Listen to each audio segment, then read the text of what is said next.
Hello, my YouTube family. This is the OG Crypto Nuja coming at you with some juicy news. But before I begin, let me say I am not a financial advisor. Anything you see or hear in this video is for educational and informational purposes only. It should not be considered as financial advice. Remember to do your own research and consult with a qualified professional before making investment decisions. Okay, we're going to begin looking at the total crypto market cap, and it's at $1.21 trillion, is up 0.3%. Bitcoin is coming in at number one, still above the 30K, is coming in at 30,078. Coming in at number two is Ethereum at 1,884. And our beloved XRP is coming in at number six at 49 cents.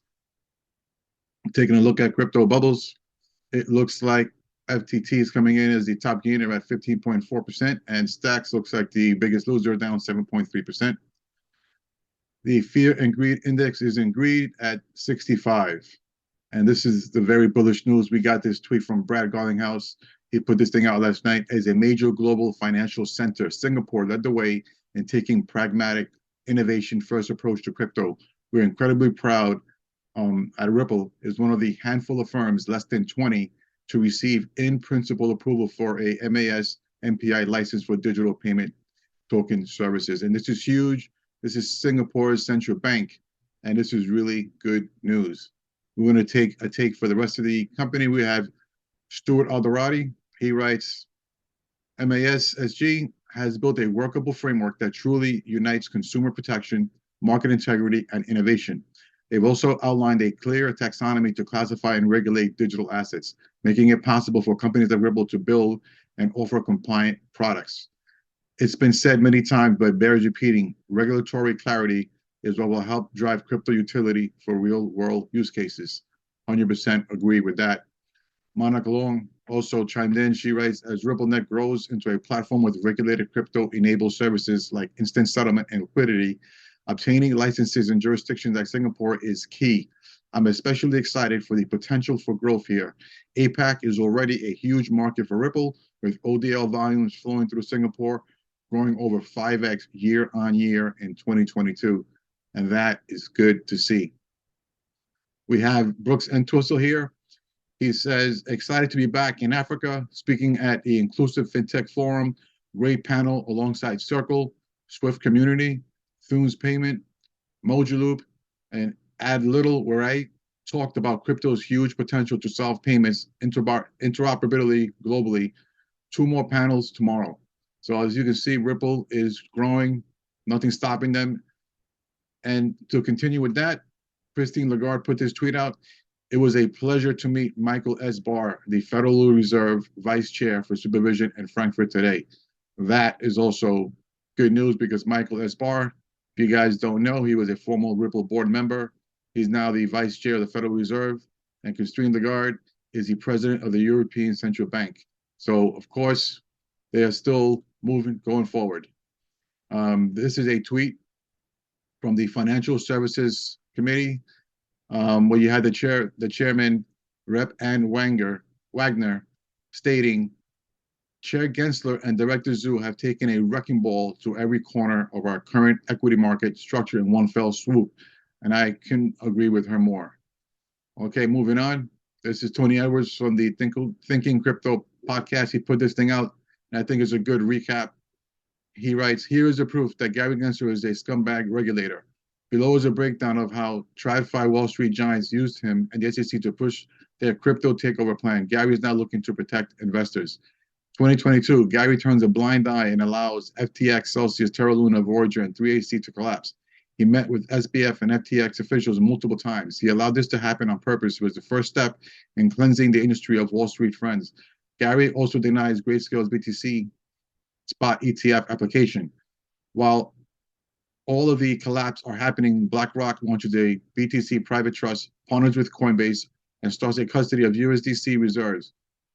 BNY Mellon launches crypto custody service. Visa and MasterCard ramp up crypto integration and building. 2023, from January to June, Gary goes after the tier 1 regulated companies who were not affected by the bear market, sending out Wells notices and filing lawsuits.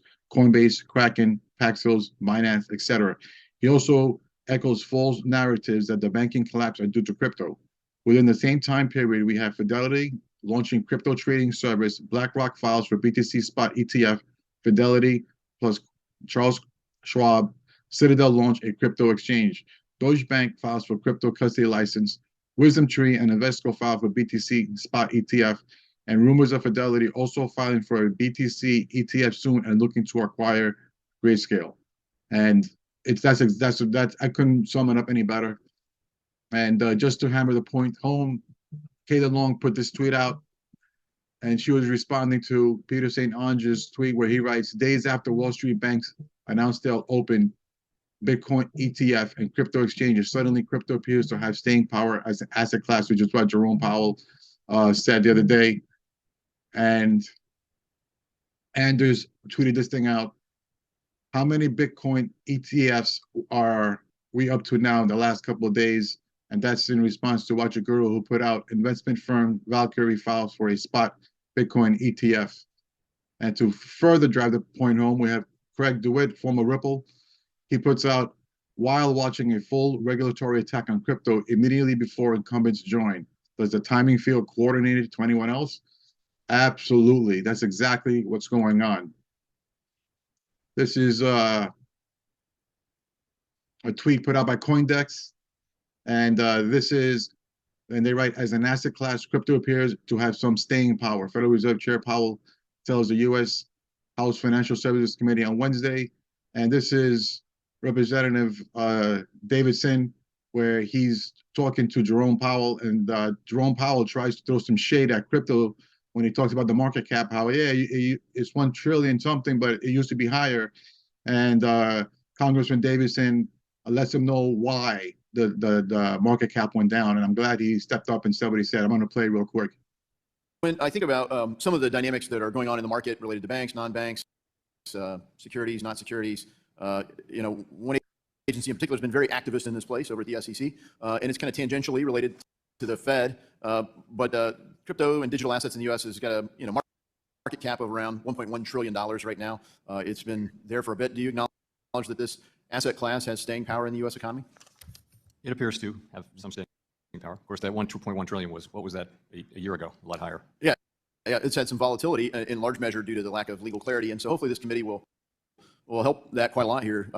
Yeah, I'm going to stop it right there. But as you can see, he tried to throw shade there, and Congressman Davidson immediately responded and said, well, yeah, the reason why it used to be higher is because there is no clear regulations coming from the SEC. And that's exactly the reason why. So I'm glad he said that. Shout out to him. We need more lawmakers like him.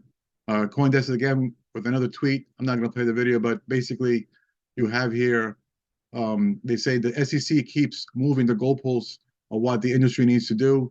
This is Digital Chambers of Commerce, Perry Ann. That's her quote that she goes on to say in this video. And she's 100% correct. We need a new overhaul in the SEC. This is a shout out to Mac Attack. He puts out that the MoneyGram CEO, Alex Holmes, has recently discussed the usage of Ripple and its corresponding cryptocurrency, XRP, and cross-border payments. This was a done deal years ago. Unfortunately, that deal kind of fell apart after the SEC sued Ripple. So I'm glad that they're having discussions again. So hopefully they can get this deal back on track. Okay, the whale wire just in. SEC has fined JP Morgan a $4 million penalty after they violated rules for broker-dealers to preserve all communications for at least 3 years. JP Morgan claims they accidentally deleted approximately 47 million emails. Yeah, I'm sure that's what happened. And that's funny because Gary Gensler, all he says is that the fraud and hucksters and all that, they're all in crypto. JP Morgan is not a crypto institution, at least not yet. So he's a little bit incorrect with that statement. Okay, moving on. This is documenting Bitcoin. They put out breaking. IMF says banning crypto assets may not be effective in the long run. Yeah, no shit. Okay, moving on. This is a tweet from the digital asset investor. He writes, these two never supported Ripple or XRP. And you know what? I have to agree. I put them in the same camp with Coinbase, where they weren't really against Ripple and XRP in the sense they weren't like proactively going out against them and making public statements, but they also were not proactively defending them and trying to help them in this injustice that has been taking place with this SEC lawsuit. Now, Coinbase wants to hold hands, sing kumbaya, and come together now that they got directly hit with the lawsuit. But both Coinbase and Gemini should have been a strong partner for Ripple.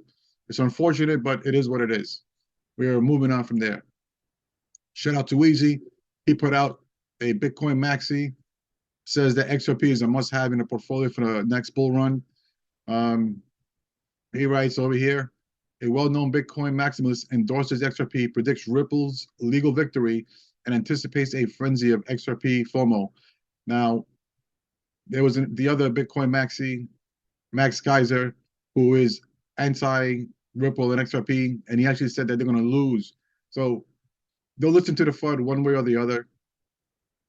Do your own research, know what you hold, and it doesn't matter what anybody says. Once you know what you hold, Max Kaiser can say whatever he wants, and this person can say whatever he wants, even though I agree with this one. I do believe XRP is going to win because the facts and the law is on their side. But do your own research, get yourself knowledgeable in this area, and it doesn't matter what anybody says. As long as you know what you hold, no one can make you, buy or sell by, whatever they decide to say that day. So even though I agree with this Maxi, just know what you hold. Okay, moving on. Shout out to James Rule XRP. He says, meet Alibaba's next chairman, Joseph Zay. Hopefully I didn't butcher that. Brooklyn Nets owner and blockchain investor. And from what I understand, word on the streets, that he's very crypto friendly. So that's good to know. Moving on.